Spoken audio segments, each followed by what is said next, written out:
what's going on YouTube? It's Elliot here. Welcome back to the channel. Welcome to another Elliot Reads video, guys.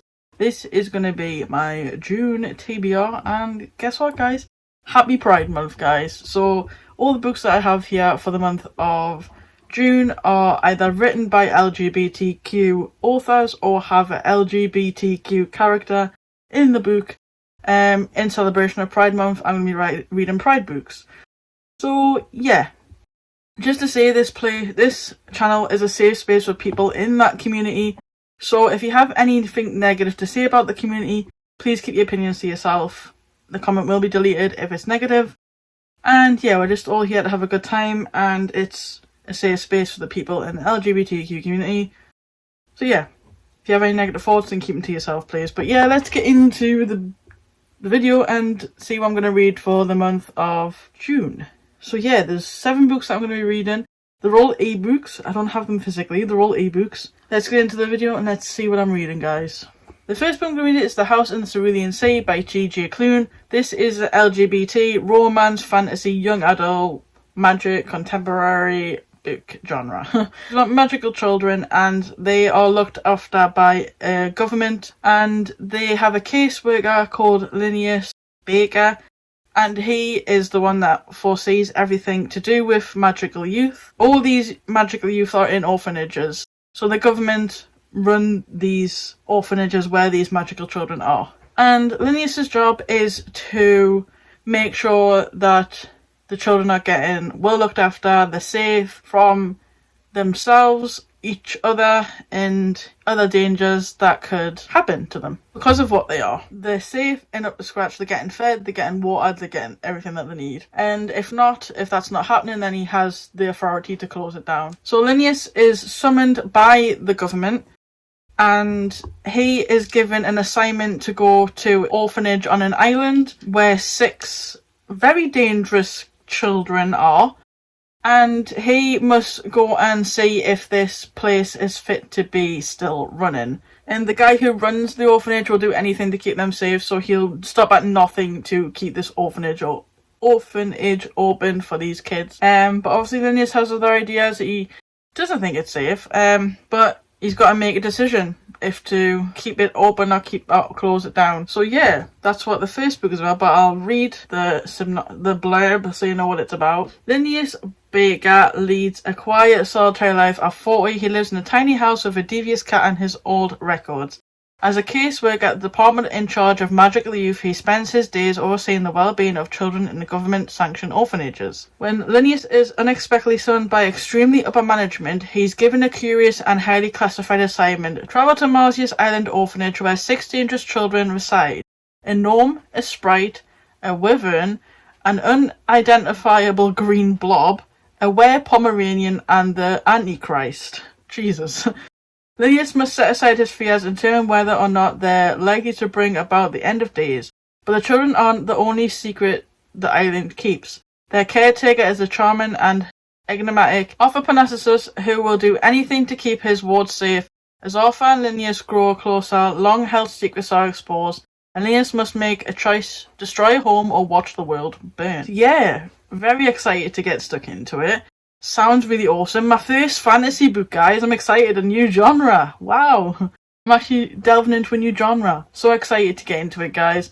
So yeah, that's my first book of the month of June. Okay, guys, the next book I'm going to read is Red, White and Royal Blue by Casey McQuiston. And this is a romance, LGBT, contemporary, young adult fiction. And this is about a president's son called Alec and a rival prince called Henry, and a photo comes up of them two having an altercation at a royal wedding, and it's been leaked to the tabloids. So in order to not have any threats to the relationship between the American and the British parties, they do a damage control plan. And this damage control plan is to make the first son and the prince fake being friends, fake being just zen and with each other. They're on good basis. They don't hate each other. They're not nemesis. All this. They try and do this fake friendship, so their parents' reputations don't get damaged. While this fake friendship is going on, they start to get feelings for each other that are more than friends. So they go into a secret relationship. Nobody knows that they're in a gay relationship together, but if this secret came out, it could destroy the campaigns that their parents are doing, and it could tear apart the nation's relationship, and they aren't sure if it's worth the sacrifice of anyone finding out. So yeah, that's what it's about, but I'll read the back so you get an idea of what it's about. First son, Alex Claremont Diaz, is the closest thing to a prince this side of the Atlantic, with his intrepid sister and the Veep's genius granddaughter, the White House trio, a beautiful millennial marketing strategy for his mother, President Elaine Claremont. International socialite duties do have downsides, namely when photos of a confrontation with his longtime nemesis, Prince Henry, at a royal wedding leaks to the tabloids and threaten American-British relations, the plan for damage control, staging a fake friendship between the first son and the prince. As President Claremont kicks off her re-election bid, Alex finds himself hurtling into a secret relationship with Henry that could derail the campaign and upend two nations. What is worth the sacrifice? How do you do all the good you can do? And most importantly, how will history remember you? Yeah, very interesting. I'm interested to read this one. Another romance book, guys. So yeah, we've got another romance read. So that's very interesting. I'm interested to see how this fake friends to lovers carries out. I'm excited to see how it goes. That's the second book I'm reading for the month of June, guys. The third book I'm going to read for the month of June is Legends and Lattes by Travis Baldry. This is a fantasy, romance, fiction, cozy mystery, LGBT genre book. So this is about a battle-weary orc who wants to give up the battle in life and hang up their axe and open a coffee shop. The only problem is old rivalries and stuff and new rivalries can't seem to get away from her. So it's kind of putting a dampener on her plans, but she wants to make her plans a reality and open this coffee shop to bring people together and just have peace in this little village that they're in. So she opens up this coffee shop and she meets loads of really nice people along the way. They become friends, they become partners, and even something deeper. And it sounds really lovely. I really can't wait to read this one. But yeah, I'll read the back so you get an idea of what it's about. After a lifetime of bounties and bloodshed, Viv is hanging up her sword for the last time. The battle-weary orc aims to start fresh, opening the first ever coffee shop in the city of Thune. But old and new rivals stand in the way of success, not to mention the fact that no one has the faintest idea what coffee actually is. If Viv wants to put the blade behind her and make her plans reality, she won't be able to go it alone.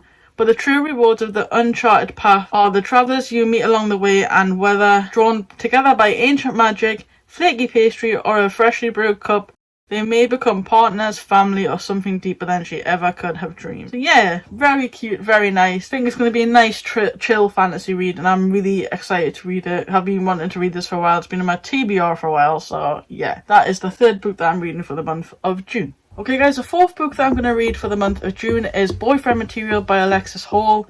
This is a romance LBGT, contemporary fiction, male romance. This is about Luke, and he is reluctantly famous. His parents were rock stars, but they divorced when he was young, and he never met his father, and his father's been in and out of rehab for his addictions. And then he suddenly just makes a comeback out of nowhere. Luke is now back in the public eye because of this, and a compromising photo turns up which will ruin his reputation. So in order to clean up his image and do some damage control, he tries to find a normal relationship with a nice guy, and so Oliver comes into the picture. Oliver is a barrister and he's never had a scandal in his life, so he's perfect boyfriend material. The only problem is that they have nothing in common. They don't click, they have nothing in common, so they make a deal to become fake boyfriend. But then, as the story goes on, they start to actually get feelings for each other because they spend so much time together. So yeah, it's like a fake lovers to real lovers or romance sort of thing. That's what it's about. So I'll read the back so you get an idea. Wanted, one fake boyfriend, practically perfect in every way. Sounds like bloody Mary Poppins, doesn't it? Luke O'Donnell is tangentially and reluctantly famous. His rockstar parents split when he was young, and the father he's never met spent the next 20 years cruising in and out of rehab. Now that his dad's making a comeback, Luke's back in the public eye, and one compromising photo is enough to ruin everything. To clean up his image, Luke has to find a nice, normal relationship.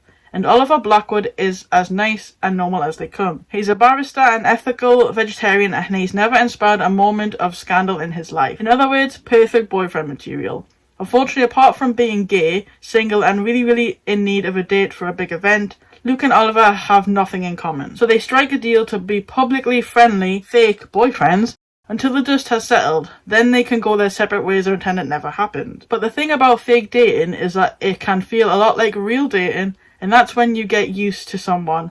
Start falling for them, don't ever want to let them go. So yeah, I'm really excited to read this one. It sounds really cute, and I hope it's executed in a good way, because I like the sound of the story. So yeah, that is the 4th book that I'm reading for the month of June, guys. Okay guys, the next one I'm reading is In the Dream House by Carmen Maria Machado, and this is a non-fiction memoir LGBT feminism biography. So this is about the author's experiences, like real life experiences in an abusive same-sex relationship, and she writes it in an intensive memoir, and it talks about the dark sides of the relationship and how she was able to deal with it and what became of it. I'll read the back so you know what it's about. For years, Carmen Maria Machado has struggled to articulate her experiences in an abusive same-sex relationship.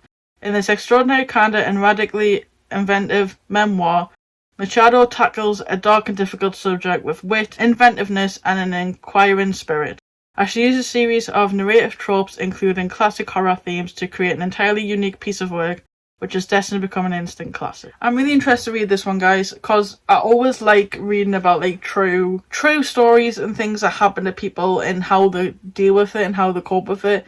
It's a very hard subject to talk about, so how out to her for actually writing about it and her struggles with it. Hope she's in a better place now and she's doing better now. That is the 5th book that I'm going to read for the month of June, guys. Okay guys, the 6th book that I'm going to read for the month of June is Less by Andrew Sean Greer.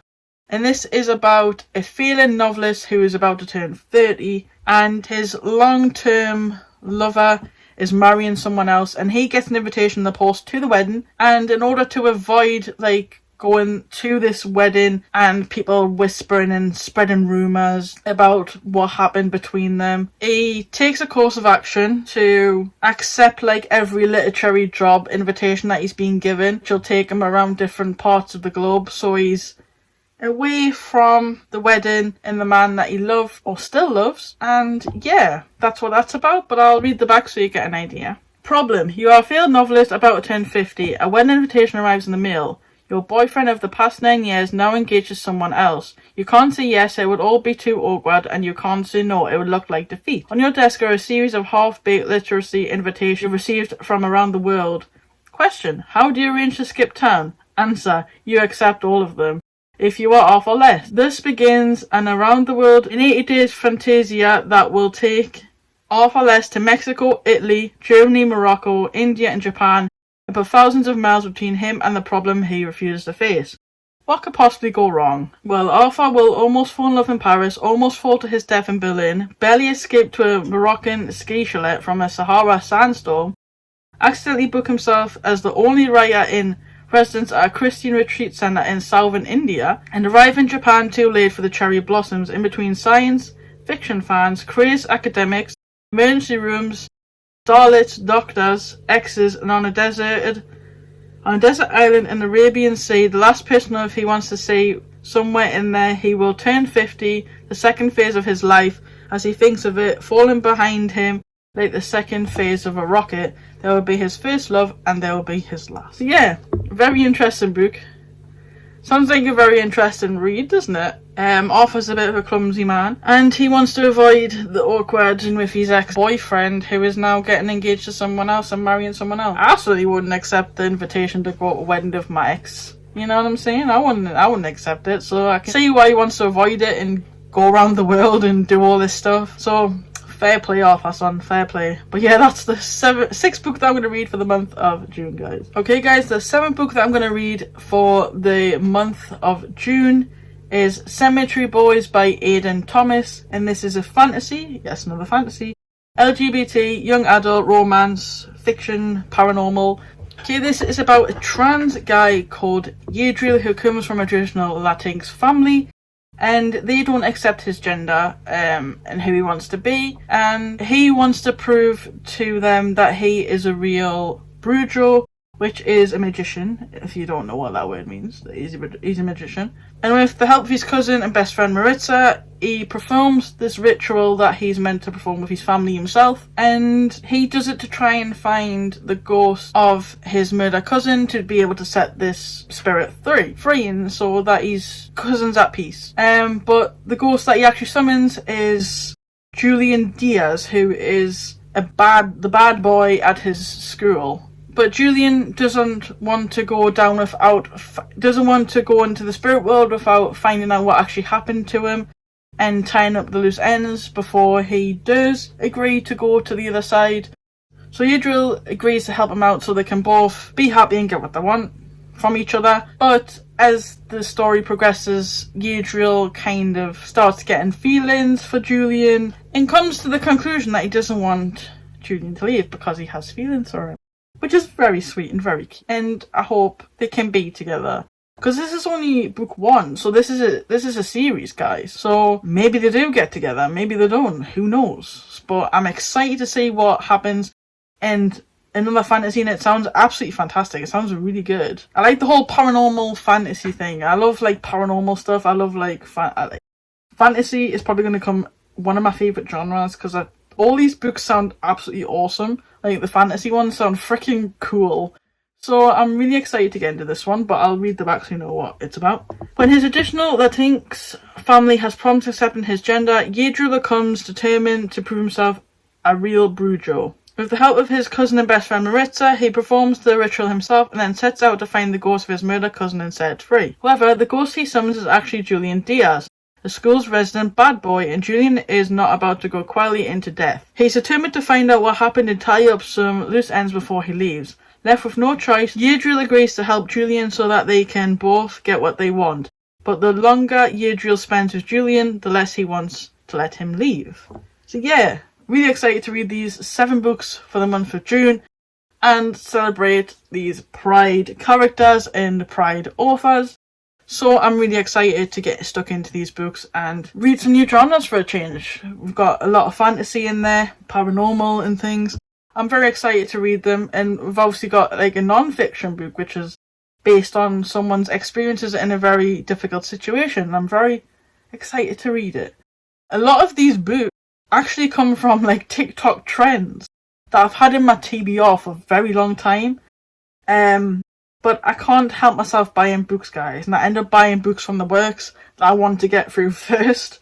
So all these get put on the back burner, and by the time I come to read them, like, the hype's died down. So yeah, I'm a bit late to all these hyped, trended books that were on TikTok and BookTube quite a while back. A lot of people have read these by now, but I'm reading them in the month of June, and that's how it's gonna go, guys. So I'm reading them now, so I'm gonna go, and I'm gonna edit this video.